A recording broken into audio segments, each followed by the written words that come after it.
Hi all, Josh from TA Classics, Tech Autos, that's the old name. I'm changing over soon. Anyway, I'm here for another fourth massive update for this machine. If some of you have been following me, you'll be noticing that I built this. It's allegedly the world's largest, hand-built by one single human being, laser cutting table.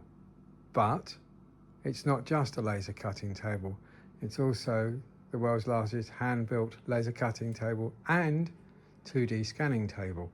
But I can't get the accolade because Guinness World Records wants 13 grand because it's a business machine. If I was cutting chips with it at home, it'd be a fiver. Anyway, that's beside the point. I'm not in it for the accolade. I'm in it because I wanted to build a machine that did everything I wanted, not spend hundreds of thousands of pounds on a machine that did something adequately. This thing blows my mind. Yeah, it cuts all my materials.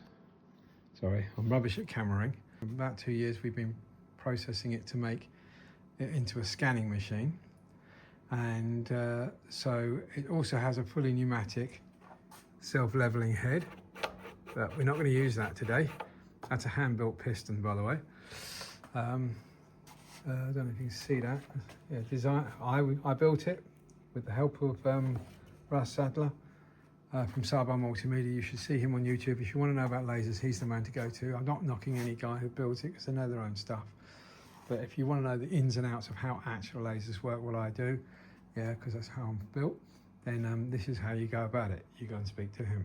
Yeah, and I just ignore that. I've got to sort that out. Yeah, I'll tell you all about that later. That's a hairdryer fan, but that's another story. Anyway, the reason why I'm doing this video is this little monstrosity.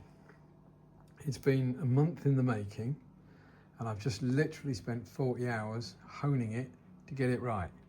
Yeah, this is a proof of concept. That's why it looks like a dinosaur. Yeah, but it's to prove the point that it works. So let me just turn my machine on and let it fire up. Home.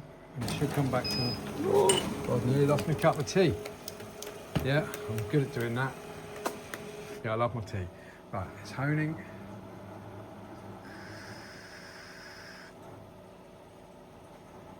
Come back to me, baby. Here we go. That, by the way, is a filter. Anyway, right, so here's my laser, red dot laser. And here is the wonderful industry standard RDC6445, and trying absolutely fine for firing up the laser. You point it, you click it, you press it, you go wherever you want, yeah, and that's fine. But for 2D scanning, absolutely useless because these are clunky, and I might be over there somewhere, yeah.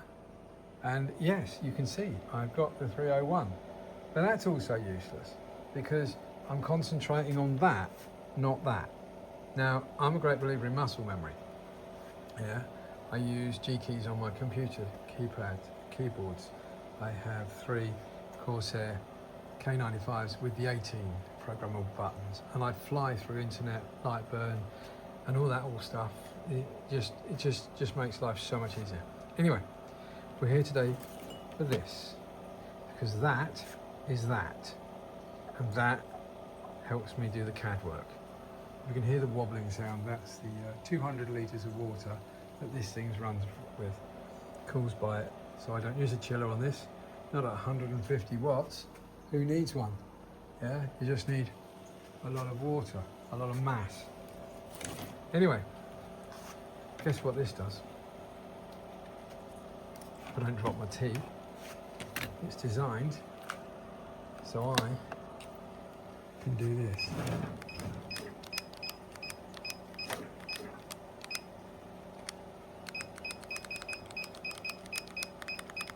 You cannot do that with a D-pad, with that. Impossible. Yeah? And then with a click of 2 buttons, I've just taken the picture of it. That's it. And this is the start of about 7 projects. Now I know I've proved the concept. I mean, if I was going to use cables, I'd have breakouts all around this side of the table, but I'm not, because I'm moving on to Wi-Fi. Yeah, getting rid of that thing. So if someone wants to buy that off me, they're more than welcome to. Yeah, it's great if you're laser cutting, but not for 2D scanning. So yeah, so I can literally go to where I want to be, stare at it like I do, work out, wait for it to drop off the edge, which is about there, go back one, because this is set to 0.5 millimeter steps, go to the end, which is not quite there, but I'm not looking at my controller. Yeah, I'm looking at the beam. Yeah, and then I don't even look at my controller when I go tap tap, and that is now on the computer. Yeah, whiz up to here, it's a straight line. Come back a bit. Is it a straight line? No, we're slightly off. So tap tap tap. Computer. Then we got. I know this is a curve, so I'll go like that. Wait for it to fall off the edge. Yeah, and come back one. Oops, I've just lost the controller. Tap, tap. And that's it. And for me to do that, it is 10 times quicker than having to look at that, fumbling for a bunch of bumps, or this thing, and yeah, it's okay. But I can't read text on blue backgrounds. Not very well. Something I discovered when they invented the blue LED. Thanks, guys. Yeah, which is why I don't have any blue LEDs in my life. Do I? Yeah. So there we go. One D-pad control. I can hold it. Yeah, I made a mistake on that. Right, that weighs about 4 kilos. Yeah, so it's pulling it out of my hand. And it is literally proof of concept. These cherry creams aren't even stuck on. They're stuck on with a bit of double-sided sticky tape. Yeah, because I was using strip ball, 2.54 mil. Yeah, but I can go. Oops. If I can just go at angles, I can go across, I can go down, I can come up. Oh, you're not even watching. Sorry. I can go at an angle.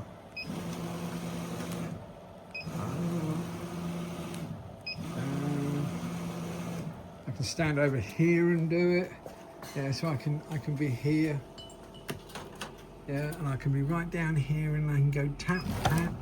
I can bring the head across, right across here. Yeah, sorry about the fluff. That's what you get when you cut carpet. And no, it doesn't ignite. And I can go tap tap, and I can look down here and then go, yep, I need you to be here. No, about here. Yeah. You see what I mean? You can't do it with that, and you can't do it with the controller, the 1301. Plus, while they're doing all that, can't drink tea. Yeah, I'm British. I drink tons of it. So cheers. And if there's interest, I might make it a production.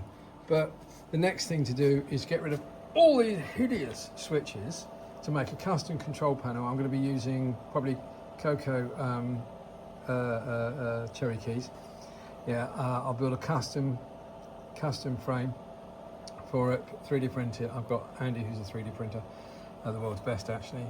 He's with me with Recreate 8, and these two buttons are going to be separated. That, if anybody knows what a 6445 is the pulse button. Yeah, and it's right next to the reset. And when you're over here and you're trying to go pulse, pulse, pulse, how many times have you hit the reset? Oh, everybody put your hands up. I can scan with this, but the weight of this machine is just too much for, as in, you know, drawing pictures scanning, not 2D scanning. Yeah, because that's a slow object. You know, because it's still 30 kilos worth of weight hanging around. Yeah, and it's half the weight of the original Barry, as I called it. But yeah, so all this will be redesigned. That's Mark II.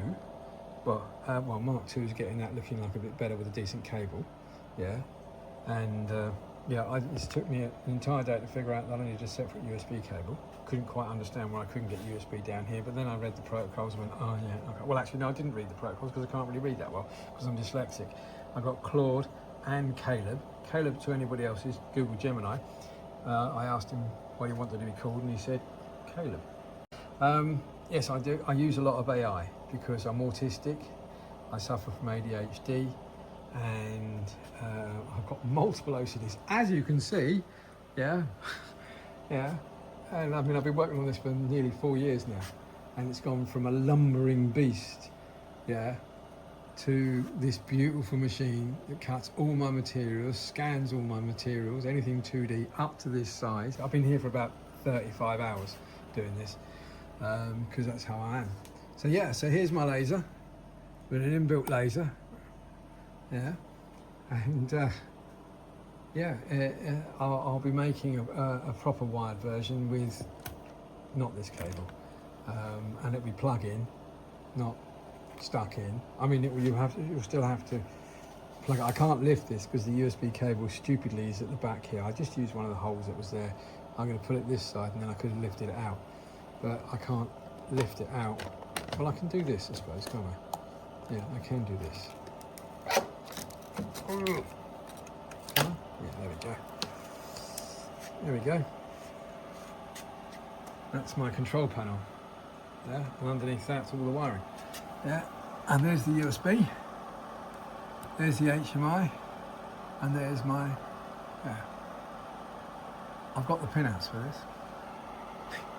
Took me a long time to get them. This takes forever to put this back in. Oh, okay, that went in quite smoothly. Yeah. Yeah, well, I'll worry about it later. But yeah, there you go. I can 2D scan, one-handed. Yeah, I mean, there's not really a lot of muscle memory needed for keypad, but I don't have to use that ever again. Yeah, okay, I'll use it for running the laser, but for this stuff, I'm done. This is it, Nirvana. I'm not looking at the right things, am I?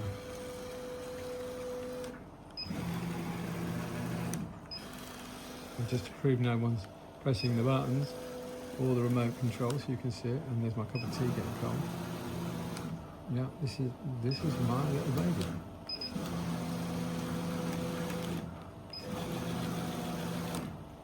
And maybe I'll put some more buttons on this. Yeah, but this is just stuff I had in stock. Yeah, so this was built Heath Robinson style. Yeah, just like the computer, like the laser. You know, I woke up one morning and said, do you know what? I think I'm gonna build a laser. 6 months later, I was cutting carpet. Yeah, it cost a fair packet, I can tell you that idea. But it's been absolutely worth it, and it's been a wonderful journey. And I met some wonderful people. Just not enough in the laser world. You know, well, there is only one, Russ Saba. Yeah, and he's been like a dad to me. So there we go. I've waffled on enough, but anybody knows me, you need to bring a packed lunch and a thermos when you come and have a chat with me. Yeah, because I can talk your ears off, and your legs, and the rest of you. So, yeah, that might be a production. As will that, the keypads. Oh, yeah, and then the next version will be a full replacement for that. And then the final, Project 7, is a complete rechargeable Wi-Fi stroke, possibly Bluetooth version of that. So I can pick that up and take it over there. Yeah? Oh, and move the stupid 2 buttons. Yeah, even with the silly bit of tape on it, I still get it crossed. Yeah? So yeah, watch this space. Yeah? That is going to change. That's going. I'll never use that again now I've got that. You know, I mean, I could even Wi-Fi that. Yeah, Wi-Fi and Bluetooth, Wi-Fi and USB is something awesome. That's going to require a lot of thought and work, and some computery bits and some programming. But hey, I'm up for it. I was up for building this, and I just woke up and said, I need to do this. I don't have a clue how I'm going to do it. So yeah, here we are. I did it. That took about a month. Yeah, from concept to idea, and now it's going to have a 3D case printed around it and a cage so the Cherokees don't keep falling off. Yeah, because I'll use it. I'll be using it tomorrow from day one. So I'll do some scanning tomorrow and show it to you. Anyway, this has been a 16-minute video of me waffling on. So yeah, there we go. So I'll pull another video out tomorrow of me actually scanning a door card. the last bit of a Triumph Herald to scan, which I put on hold because this idea popped into my head. Unfortunately, one of my problems is ADD, attention deficit disorder, and ADHD, which means I get hyper focused into things. And my poor partner phones me up, which I'm expecting a phone call now because they've seen me put the soldering iron down. I have a camera in here, yeah, so my partner can keep an eye on me. I haven't died or something, you know, because I walk in here on a Friday afternoon and I won't leave till, well, Monday morning, yeah. So, and then I'll go, oh, do you fancy a weekend? And they go, no, it's Monday. Oh, is it? Yeah, that's the kind of person I am. I haven't got a clue about time. Anyway, I'm waffling. Right, I'm going to be back tomorrow and I'm going to take a video of myself digitising a Triumph Herald door card. That will be a convertible door card, and placing it on Lightburn. Yeah, which is what those two buttons are for. Yeah, and yeah. Anyway, that's another story. Yeah, I'll catch up with you later, guys. And thanks for letting me waffle. I hope you like it.